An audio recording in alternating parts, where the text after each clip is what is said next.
This is the OnePlus 7 Pro. No, it's not a flagship killer. This is a killer flagship. And before we go any further, I wanted to give a huge shout out to OnePlus for sending out a OnePlus 7 Pro for me to review. So let's just get the specs out of the way because I really don't think specs matter in 2019. So it's got a Snapdragon 855, an Adreno 640, 6, 8, or 12 gigabytes of RAM. I have the 12 gigabyte version. 128 or 256 gigabytes of storage. I have the 256 gigabyte version. It has a 4,000 milliamp hour battery. The display is a 6.67 inch 1440p 90 Hz panel. And as for the cameras, you have a main shooter at 48 megapixels at f1.6, an 8 megapixel telephoto at f2.4, and a 16 megapixel wide angle at f2.2. And the selfie camera, if you care about such things, is a 16 megapixel camera at f2. But honestly, as I mentioned before, in 2019, specs don't really matter. It's all about the implementation and the experience that you get from said specs. If you took these exact same specs and put them together rather poorly, well, you're not going to have that great of a phone. It's the experience, the implementation that really make or break a phone. However, I think the pile of specs that is the OnePlus 7 Pro provides a truly great experience. Before we go any further, I want to give a huge shout out to Dbrand for sponsoring this video and the channel. So if you've never heard of Dbrand before, basically they make skins that allow you to kind of remove the branding off of your phone, or debrand your phone.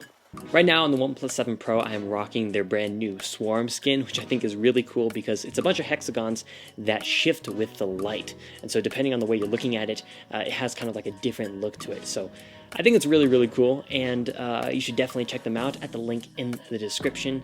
And huge thanks again to Dbrand for sponsoring this video as well as the channel.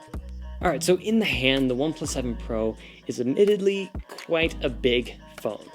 I feel like over the years, OnePlus phones have slowly gotten bigger, and at this point, we're kind of in Note 9 territory. So if you're a fan of really big phones, this is fantastic. Otherwise, this might feel a bit large in your hands. I think the size is fantastic for watching movies, playing games, things like that, but it is a tiny bit large, fitting in my pocket and things like that. And it is admittedly quite the hefty phone, so it's a bit heavier than most, but it's not that heavy, it's a phone. Alright, so getting into the device, we have a few ways to do so. So we've got that in-display fingerprint scanner, as well as face unlock, and then your typical, PIN and passcode and things like that. So first of all, starting with that fingerprint scanner, again, it's under the display, which we had with the OnePlus 6T, but it was very slow and inaccurate with that 6T, and so I ended up pretty much never using it. But with the OnePlus 7 Pro, I found it to be as fast and accurate as pretty much any fingerprint scanner I've ever used, in display or not. So honestly, at this point, I use the fingerprint scanner the most. I don't really use the face unlock or the pin or anything because it's just so fast with that in-display fingerprint scanner. So huge props to OnePlus for making that fingerprint scanner really fast and accurate. So then we've got that face unlock, which is a bit of an interesting situation because we don't have that selfie camera available at all times. It has to kind of roll out when you need it. So it does slow it down a bit, and honestly I end up just using the fingerprint unlock pretty much all the time. However, that's not to say that the face unlock is slow by any means. It's more about the physical movement of the selfie camera that kind of slows it down. Once the selfie camera is actually up, it authenticates in milliseconds. And then of course we have your usual Android authentication with the PIN and pattern and passcode and things like that, but I don't really use those because the fingerprint unlock, again, is very fast. So once we are in the phone, what's the experience actually like? Well, first of all, that giant screen is absolutely glorious. It's now a 1440p display, which honestly feels like OnePlus should have done this a long time ago with upping the resolution. They've always kind of stuck around 1080. I personally hadn't really noticed any kind of like fuzziness or softness because of the lower resolution, but it would have been nice if they kind of kept up with their competition. But the big thing here is that 90 Hz, and that 90 Hz is really nice. And as far as I know, it's one of the first OLED panels to do 90 Hz, which in and of itself is pretty cool. So this is an OLED panel, so the blacks are truly pitch black, and the colors are vibrant, and it gets really bright. So yeah, this is just a really great screen. I feel like OnePlus screens have always been good, but they haven't been the best. And in this instance, and after using the Samsung Galaxy S10 Plus and the iPhone XS, I feel like this is truly the best screen out there right now. However, that lovely, lovely screen comes with a bit of a drawback. And that drawback has to do with the battery life. Those 90 hertz really hurt the battery. Pun definitely intended. Battery life is considerably worse than the 6T, despite it having a bigger battery than the 6T.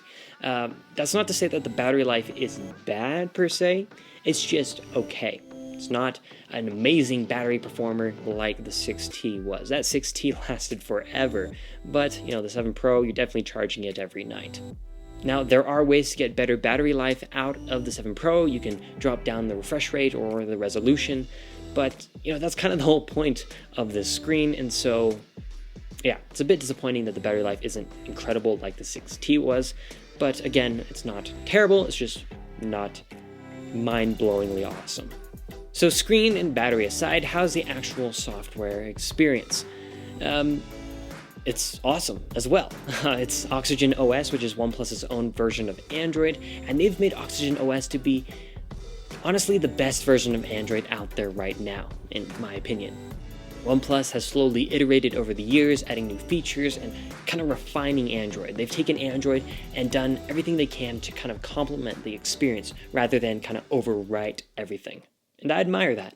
Now, the phone is running Android 9.0 Pie, which is fantastic since that is the latest version of Android. You've got your typical Oxygen OS features, things like the screen off gestures, which I use quite a bit. They're really handy, and I miss them when I'm using a phone that doesn't have them. You've got reading mode, gaming mode. You can do theming in the OS. It's your typical Oxygen OS experience, which in my opinion, again, I think it's the best version of Android out there. And honestly, I'd choose Oxygen OS over stock Android or Google's version of Android with the Pixels. Oxygen OS is that good. What I think is amazing about Oxygen OS is that it doesn't really slow down over time. My mom has a OnePlus 3, and it's still doing quite well considering how old that device is. So software experience gets a big thumbs up.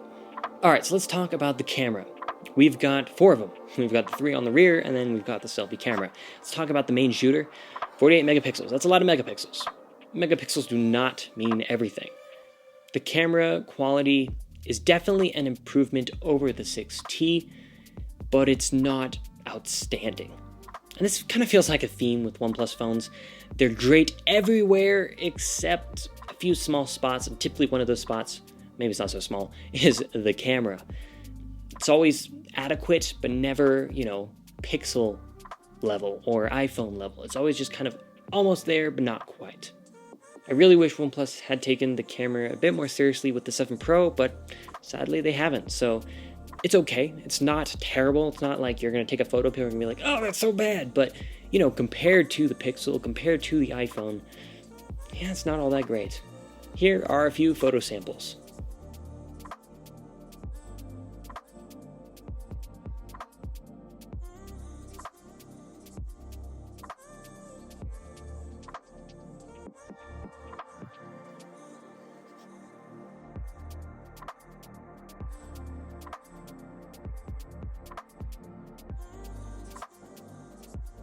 Now, the telephoto camera and the wide-angle cameras are cool. The telephoto, I haven't really noticed that much of an improvement in quality, which is kind of disappointing. What's the whole point of a telephoto lens if it doesn't look any different from zooming in on the 6T? But there's that. The wide-angle is definitely cool. I've used it a few times, but not all too much. I guess it'd be great for landscapes, but I don't shoot those all too much. So, yeah, those are the rear cameras. Now, with the app, I definitely like the fact that it has built-in manual pro mode, and that's definitely cool, but, with the camera quality being kind of what's the point? Yeah, I really hope that with the 7T Pro, or maybe the 8, that they would finally take camera quality super, super seriously to where, we can finally say OnePlus is where you go for the camera, or it's OnePlus or Pixel. That's your choice. For the best camera on the platform, go one of those two. That would be amazing, but this year, that's definitely not the case. Selfie camera is a selfie camera. I use the selfie camera quite a bit on my iPhone for recording, Instagram videos and stuff, but I don't take selfies per se, and I don't use it all too much. And with the quality of the selfie camera on the 7 Pro, I don't use it like at all. Like the only time I think it's used is either to kind of show off to people or to authenticate with face unlock when like fingerprint scanner isn't working, which never happens. So I don't really use that selfie camera all too much. It's definitely cool. It's definitely better than the 6T, but it's not that great at all. It's easily the worst camera on the phone. So yeah, those are the cameras. So my final thoughts to kind of close out this review. It's interesting. The OnePlus phones have now become kind of the best phones to buy aside from the camera and maybe a few other things. They're great performers, they last for a very long time, and they're being updated quite regularly. There was a time where the Pixel was the best phone to buy, but now that doesn't seem to be the case. Pixels these days seem to be slowing down quite a bit, and they don't seem like the best deal overall. Now, if camera performance is, paramount to you, then maybe you do buy a Pixel or an iPhone or Samsung. But overall, I think the OnePlus 7 Pro is a fantastic deal. So again, like with the OnePlus 6T, I think this is a great phone to buy. The OnePlus 7 Pro is truly a killer flagship. Well, that's it. Thanks so much for watching. If you liked this video and found it helpful in any way, hit that thumbs up button. If you enjoy cinematic filmmaking, photography, and apparently phone reviews here and there, hit that subscribe button and pop that bell. Thanks, and I'll see you all later.